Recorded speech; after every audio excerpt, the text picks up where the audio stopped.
Public hearings, we do have one public hearing. Hold the public hearing, waive the first reading, and introduce an ordinance to regulate the inspection, repair, and replacement of private sewer laterals at the time of sale of residential property. Yes, Mr. Mayor. In the temporary absence of the Public Services Director, I'll start out the report by indicating that this is a public hearing and we're requesting that you review and introduce an ordinance to regulate the inspection, repair, and replacement of private sewer laterals. I won't belabor the points that were made last time in an effort to have the staff report be a bit shorter, but we did include many of the provisions that were requested at the last meeting, both by members of the public and by the City Council. As currently written, the ordinance would have an effective date of not until May of 2015, on the assumption that the baykeeper agrees with the city's proposal to have a one-year delay as a result of the sewer lateral program in the Glenview Crestmoor neighborhood. The second feature that we added was that properties that are listed in the MLS or that are in escrow as of the implementation date would be exempted. That would avoid any potential delays for properties that are currently in escrow at that time.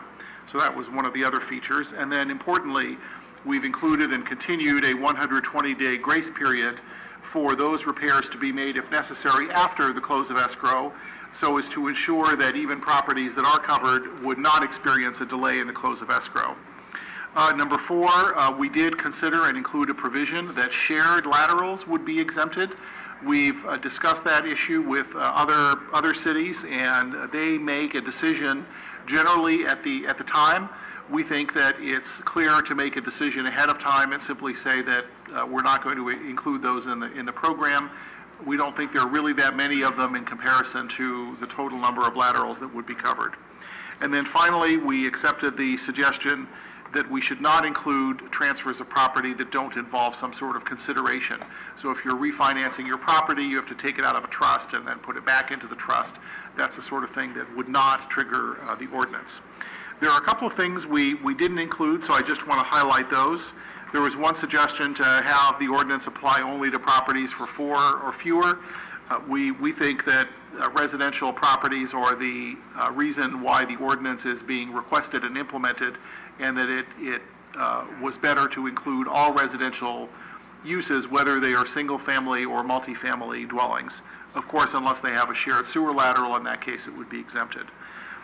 There was also a proposal to exempt properties that are either in foreclosure or there's a short sale or something along those lines.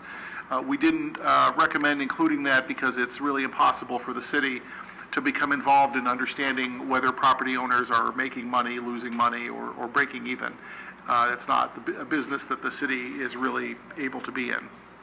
And then finally, we did consider one of the council members' suggestions about having a rolling 10-year trigger date, and I think we're interested in having some additional discussion about that tonight, and perhaps a way to accomplish that in a manner that achieves the same result but doesn't have some of the drafting issues that I was running into. Finally, we did do some research on the availability of insurance for sewer laterals replacement, and we did find a company that has used various parts of the Peninsula Service Line Warranty of America. We indicated in the staff report that they do provide insurance for bad sewer laterals. There's a modest premium. The company offers up to $4,000 for the upper lateral, $4,000 for the lower lateral. And staff believes that because we have over a year to implement the actual ordinance, that should be sufficient time to make sure that there's plenty of community outreach, to make sure that everybody is aware of the program and is able to sign up if they wish to do so. Now that the Community Services Director is back, I'll ask her if she has any additional questions or comments. But if not, we're open for questions. Request that you open the public hearing, take any public comment, and when that's over, discuss the ordinance and give us direction to introduce this ordinance or one with whatever changes you recommend. Good. That concludes my report. Thank you. Clara, anything at this time? Mark did a very good job, Honorable Mayor, with his presentation. I already shared with my point of view and the overall impact on the system during our prior discussion on this subject in January, February, and the first meeting in March on this issue. Okay, thank you. Any questions of staff at this time? Through the chair. Ken? I regretted not being at the meeting last time. Went through the agenda and watched the tape. From what I gathered, there, correct me if I'm wrong, there was nothing offered as far as comparisons or any other programs in other cities? Any other sewer lateral programs from any other cities? So those Only comparisons with point of sale issues or whatever, but there was not in any discussion, there was nothing stated as far as what any other city has done to address sewer lateral replacement or inspection. So I think if I understand your question, you're asking whether there was a discussion of programs other than point-of-sale ordinances? And the answer to that is there was a discussion in the attachments that were to last council meeting staff report that talked about a program in Belmont which simply set an end date for the replacement or repair of all sewer laterals. And that was essentially a program that was not a point-of-sale program. Of course, we know that Belmont was not under the requirement of a baykeeper agreement as the city of San Bruno is to specifically adopt an ordinance that requires those repairs to occur at the point of sale. Okay, so a follow-up is that there's been discussion either during meetings or with SAMCAR about Burlingame, about programs that Burlingame adopts. No clarification as to what that program was? The staff, Clara can answer further, but we did consider all of the programs that we could find up and down the peninsula.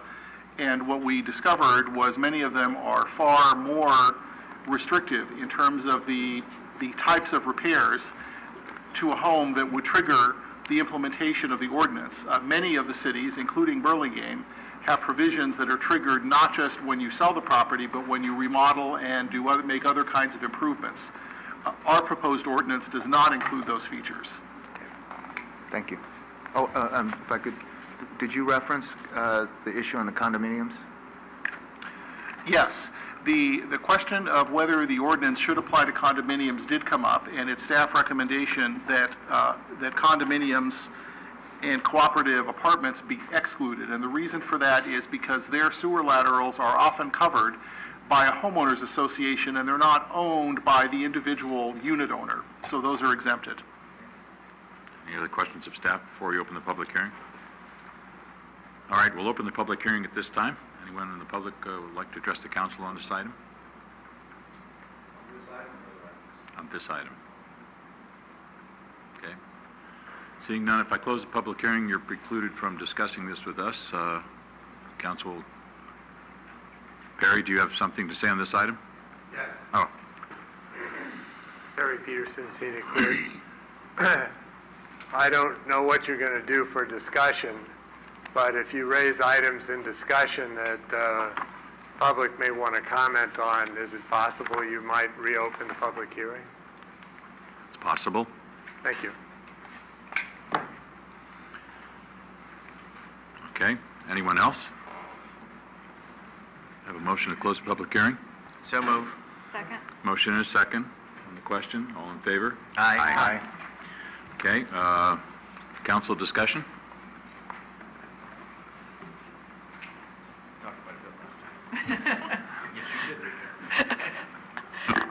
And so did I.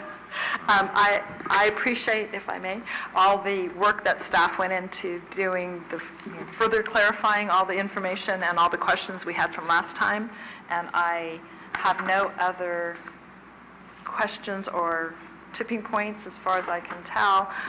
You did want to talk a little more about the 10-year thing. As far as I'm concerned, if you put in there in 9 years, the city revisits this, or however you do it, instead of putting that language inside the ordinance itself, which on second thought would probably be pretty tricky, that's fine. The point to me is, in 10 years, everything's going to be 10 years older, and I want to capture the things that are 10 years older. That's all. Is that, okay. And that's it. Suggestion, Michael? Through the chair, yes, thank you. To address the issue that Ms. O'Connell had brought up at the last meeting, I mentioned earlier that perhaps instead of putting in a date, a specific calendar date, that we use the age of the property as a criteria, so that way it automatically addresses the new properties that are becoming older. So every year we have additional properties that are covered by the ordinance, rather than waiting to revisit it every so many years. So rather than saying anything prior to 1960, we say any property that's older than 50 years, for example, would be covered by the ordinance.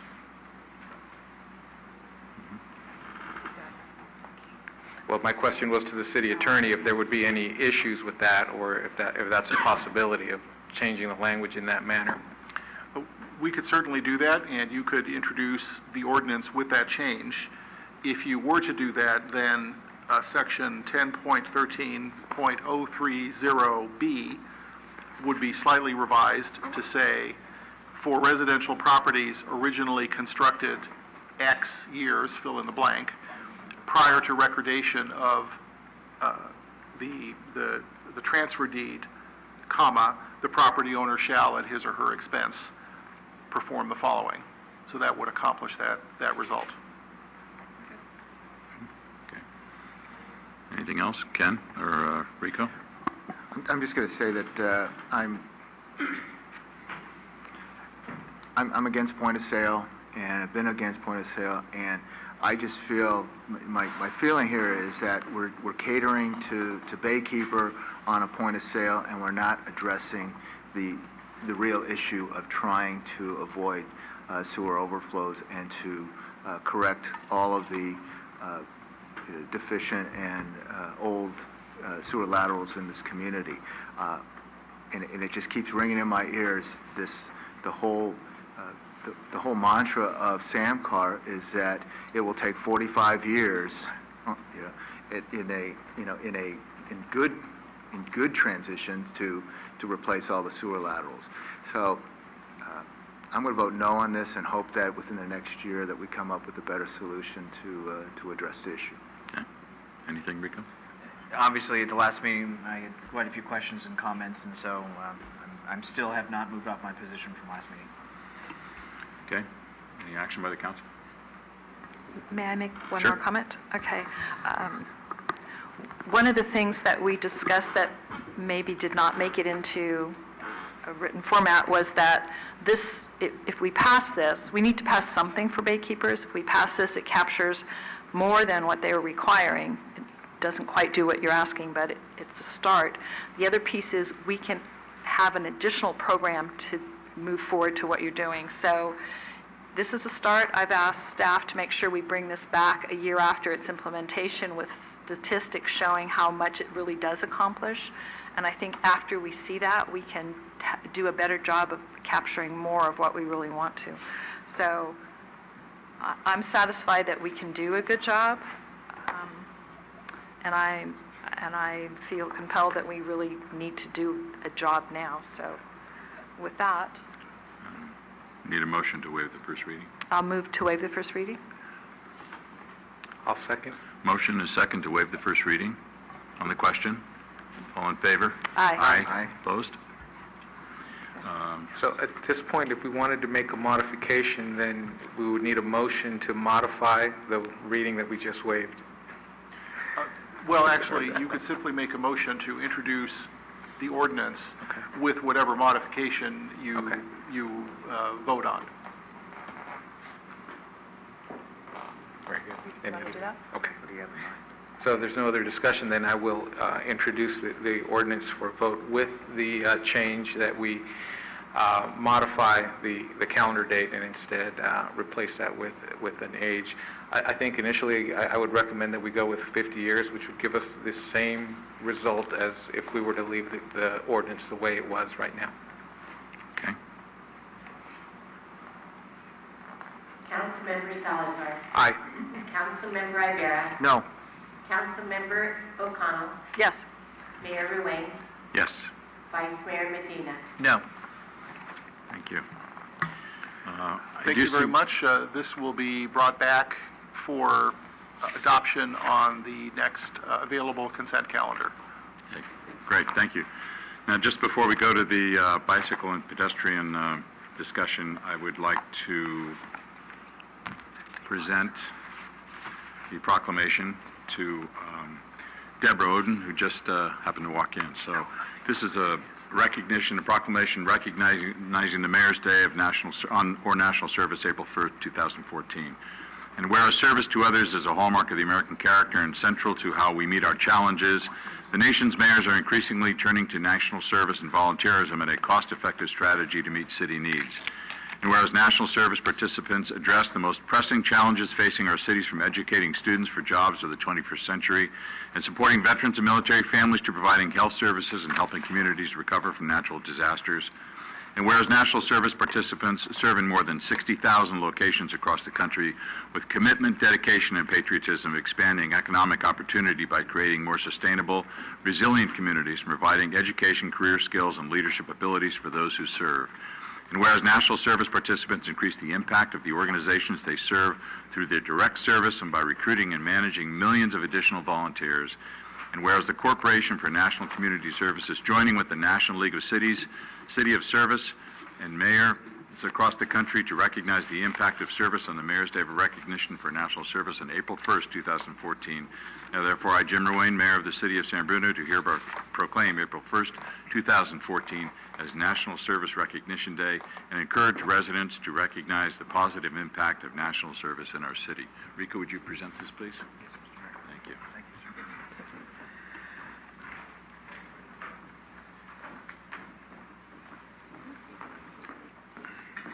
I always get so excited. This is much fun. Huh? Much funner than Yeah. Thank you. Thank you. Thank you very much.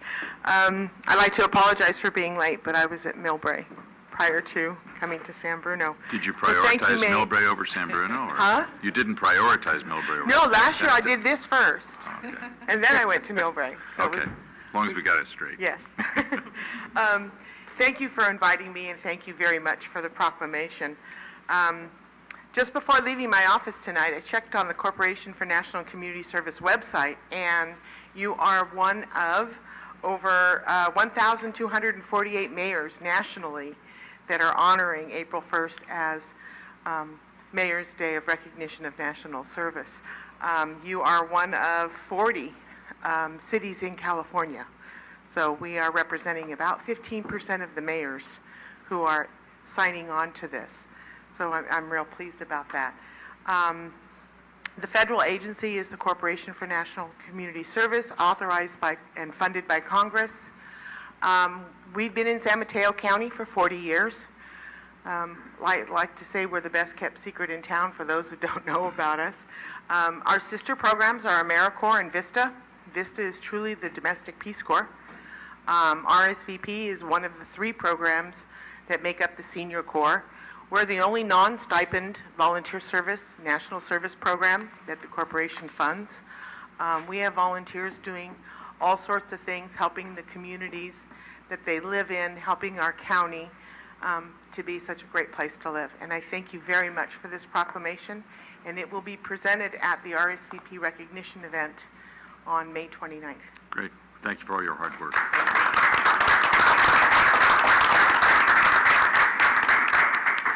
Now we're